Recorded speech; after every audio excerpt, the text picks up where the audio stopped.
buried beneath the sands of Egypt, hidden for nearly 1,500 years, was a voice the early church almost erased. A gospel, a revelation, a woman. Her name was Mary Magdalene, and this is her story. In 1896, a fragile Coptic manuscript surfaced in Cairo. Scholars would later call it the Berlin Codex. Inside its worn pages was a text unlike the others, not written by Peter, not written by John, but attributed to Mary.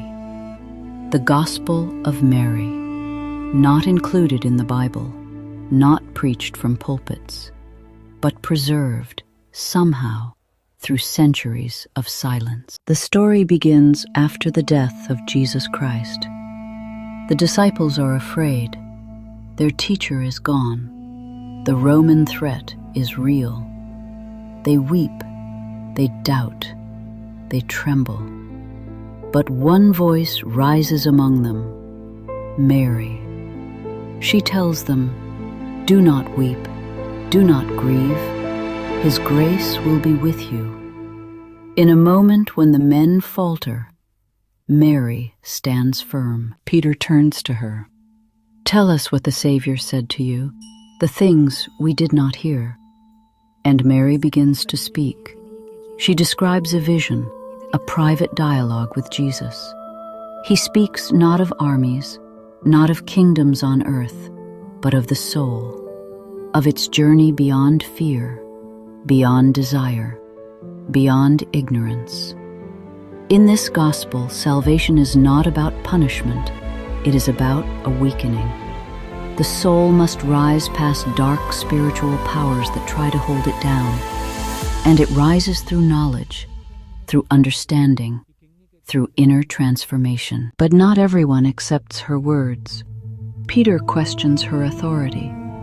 Did he really speak privately to a woman and not openly to us? The room grows tense. Doubt, jealousy, division. Then Levi speaks up. "If the Savior made her worthy, who are you to reject her?" And just like that, the lines are drawn. Was Mary truly chosen? Or was her voice too dangerous to keep? The Gospel of Mary reveals something extraordinary. Early Christianity was not unified.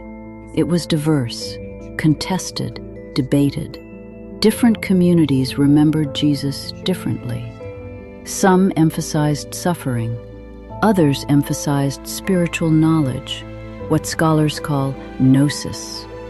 And in this version of the story, Mary Magdalene is not a sinner, not a prostitute, not a background character. She is a visionary, a teacher, a leader. By the 4th century, church leaders formalized the New Testament canon.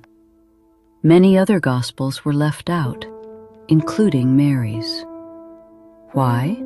Because it challenged authority? Because it elevated a woman?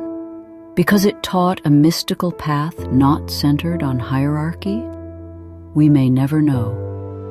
The manuscript we have today is incomplete. Pages are missing, sections are lost.